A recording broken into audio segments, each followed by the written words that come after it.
Do you love your wife? Yes. Prove it. Like, what's the metric? Give me the number that helps me know, right? Because when you met her, you didn't love her. Now you love her, right?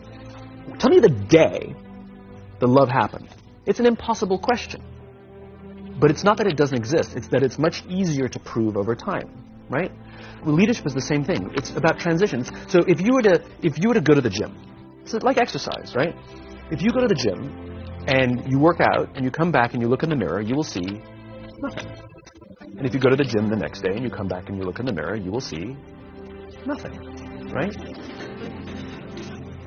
So clearly there's no results, can't be measured, it must not be effective. So we quit, right? Or if you fundamentally believe that this is the right course of action and you stick with it, like in a relationship, I bought her flowers and I wished her happy birthday, and she doesn't love me. Clearly I'll give up. That's not what happens. If you believe there's something there, you commit yourself to an act of service. You commit yourself to the regime, the exercise. You can screw it up. You can eat chocolate cake one day and you can skip a day or two. You know, it allows for that. But if you stick with it consistently, I'm not exactly sure what day, but I know you'll start getting into shape. I know it. And the same with the relationship. It's not about the events. It's not about intensity. It's about consistency, right? You go to the dentist twice a year, your teeth will fall out. You have to brush your teeth every day for 2 minutes. What does brushing your teeth twice a day for 2 minutes do? Nothing. Unless you do it every day, twice a day for 2 minutes. Right? It's the consistency. Going to the gym for 9 hours does not get you into shape. Working out every day for 20 minutes gets you into shape. So the problem is we treat leadership with intensity. We have a 2-day offsite, we invite a bunch of speakers, we give everybody a certificate. You're a leader, right?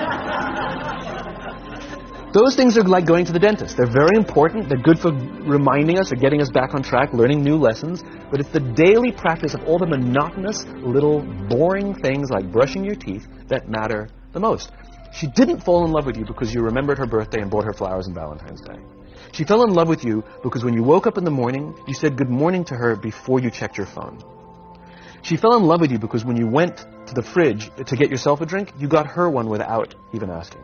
She fell in love with you because when you had an amazing day at work and she came home and she had a terrible day at work, you didn't say, yeah, but let me tell you about my day.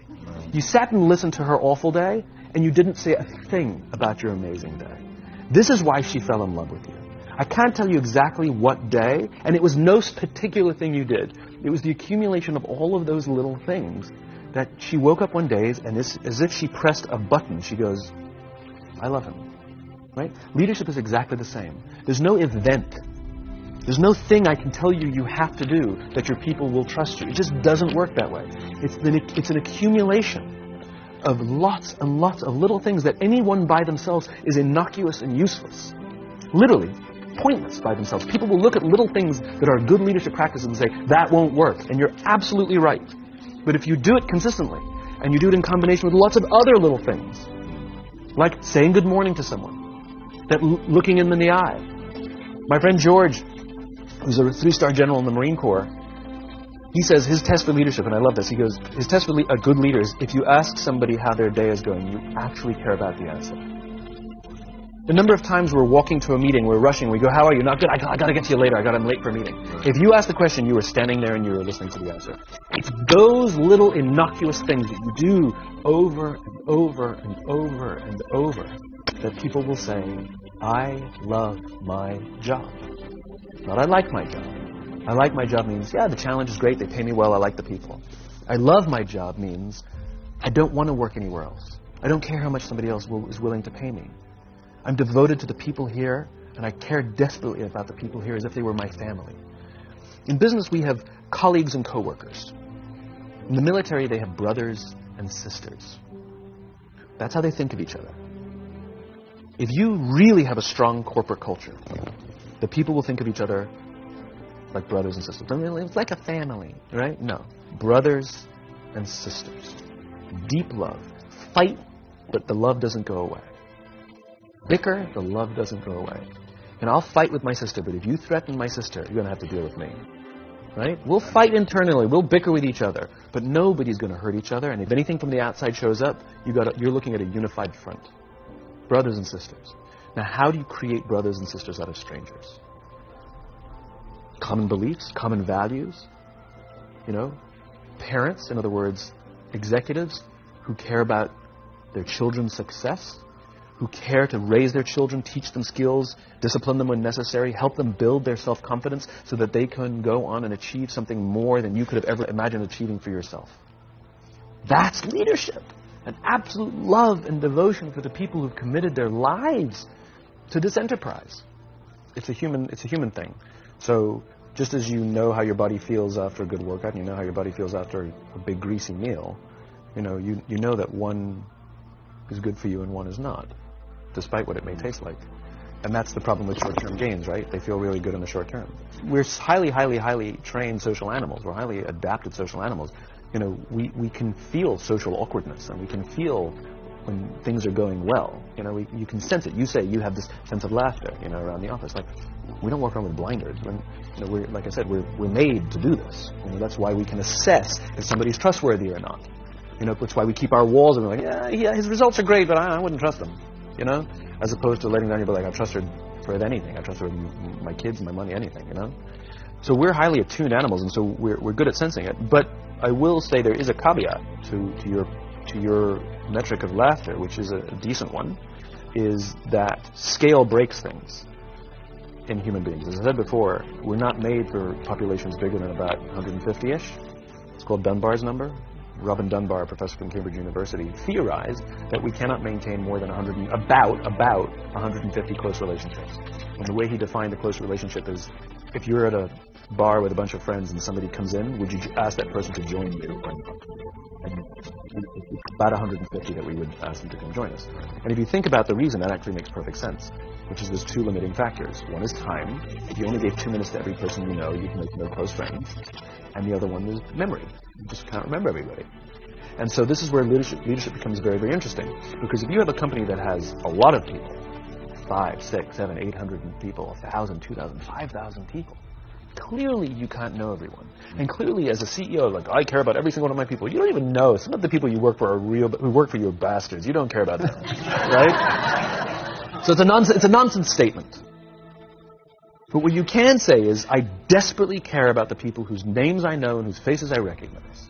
And I care desperately about my leadership, and I instill in them every day that I will give them the tools, and I will take care of them with one purpose and one purpose only, that they will take care of the people in their charge. And I want those people to take care of the people and instill in them that they take care of the people in their charge. And then by the time you get down to the masses, where the actual 1,000 exist, because of the seniors it's like 20, where the real 1,000 exist, they feel about 100 and 150 of them can look to one of their direct leaders, to one of their direct managers, and say, that person cares about me. That's our boss. That's my boss. That's my leader. Not the leader. It's the CEO. It's my manager, my boss, my leader. The one thing I am comfortable saying that all effective leaders must have is courage. Because it is hard. It is hard to stand up against outside pressure. It is hard to stand up to an external constituency who's pushing you to do something for their short-term gain, to do the right thing for your people. It is hard. It is thankless. It is lonely. Sometimes you get fired. Sometimes you get in trouble. Sometimes you'll lose your job and the next guy will get all the credit. It's all true. And the courage to do the right thing in the face of overwhelming pressure, only the best leaders have that courage. Only the best leaders. And here's the folly. Courage is not some deep internal fortitude. You don't dig down deep and find the courage, right? It just doesn't exist. Courage is external. Our courage comes from the support we feel from others. In other words, when you feel that someone has your back, when you know that the day that you admit you can't do it, someone will be there and say, I got you. You can do this. That's what gives you the courage to do the difficult thing. It's not going off to an ashram by yourself somewhere for 4 weeks and coming back and finding your courage. It's not what happens. It's the relationships that we foster. It's the people around us who love us and care about us and believe in us. And when we have those relationships, we will find the courage to do the right thing. And when you act with courage, that in turn will inspire those in your organization to also act with courage. In other words, it's still an external thing. That's what inspiration is, right? I'm inspired to follow your example. But those relationships that we foster over the course of a lifetime will not only make us into the leaders we need to be and hope we can be, but they'll often save your life.